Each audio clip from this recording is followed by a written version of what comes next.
Welcome back to Good Day Orlando. In your Consumer Corner, a new survey finds about a third of millennials are not saving anything at all for retirement. So where is all their money going, and how can all generations cut back on their spending? The Oracle of Orlando, Joe Bert, joining us in studio this morning to talk more about it. Joe, good morning. Good to see you. Good to see you. So a third of them not saving anything at all. Yeah, about a third of the millennials have zero saved. Okay. And the worst offenders are Hispanics, unfortunately. Why is that? I just think it's a generational thing. They're not accustomed to our culture and what needs to be done. The lights haven't gone on yet, but as they approach retirement years and see mom and dad struggling, they'll ultimately catch on. But millennials, as a rule, are just poor savers. What are they spending it on? Well, let me tell you what they're spending it on. First of all, gym memberships. Really? $150 a month, that's $1,800 a year. That adds up. All right. Oh my goodness. How about coffee? Yes. The Starbucks habit. Yes. A couple $1,000 a year. Easily done there. Dining out, they say spend about $2,500 a year on that. That's the average. Your cell phone bill. You know, these are all the things that millennials spend money on today that my generation didn't have. You know, we didn't have the cell phone. Maybe dining out was going to McDonald's for $15 hamburger. Sure.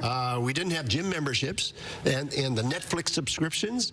All those things add up that we can spend money on very easily. And the millennials, unfortunately, are the now give it to me, I want to enjoy today, and I'll worry about tomorrow. Okay, when you break it down like that, I start to add it up in my mind, and I'm thinking, of course, you know, monthly fees for the cell phone, for the Netflix, for the coffee. We're looking at least $5,000 to $10,000. How much does your hay bill run you every month? You don't even want to know. We won't go there with the horse. My goodness. Oh, any tips and advice? I mean, this doesn't just affect millennials, so this really affects all generations. Well, it does, because unfortunately, the kids today going to school, they're spending the money, they're graduating, and some, Brooks and I were talking at the break, some are getting degrees that are meaningless when you graduate, and then you're selling the coffee at Starbucks because you can't get the job. And we're talking about $30,000 a semester for some of these schools. It's nuts. So you want to get a degree that you can, pretty sure that you're going to get a job that's going to pay you reasonably well. And the most important thing, Andrea, is to recognize where your money is going and start saving early. Let me give you an example. 30-year-old today, spend $1 today. What that means to them, invested over their working lifetime, it's worth about $15 to $17 when they're retirement, assuming they invest it today.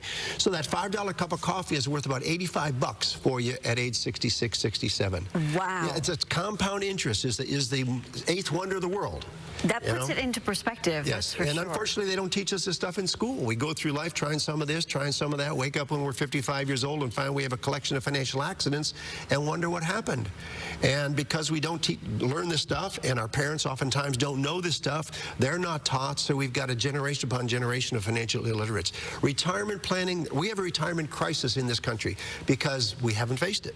It's people back my generation, when we saw our grandparents and parents retire, they had a pension, they'd had the house paid for, they had Social Security, they didn't have the big weddings, didn't have college, so my generation didn't see the struggles. Now the younger generation is seeing my generation begin to struggle. So I'm seeing a lot of younger people in my office today because they're seeing mom and dad, my generation, beginning to struggle because my generation didn't see their mom and dad struggle. Goodness. That's the way it works. A vicious cycle, so to speak. Well, but you know, it can be fixed. It takes discipline. You got to start early and stick with it. All right, Joe, always good to see you. Where can people find you? Just Google me, 2 words, Joe Bert, B-E-R-T. A wake-up call this morning, really, in general. That's My $85 cup of coffee. There you go. That's going to sit with me all day long. Joe, thank you.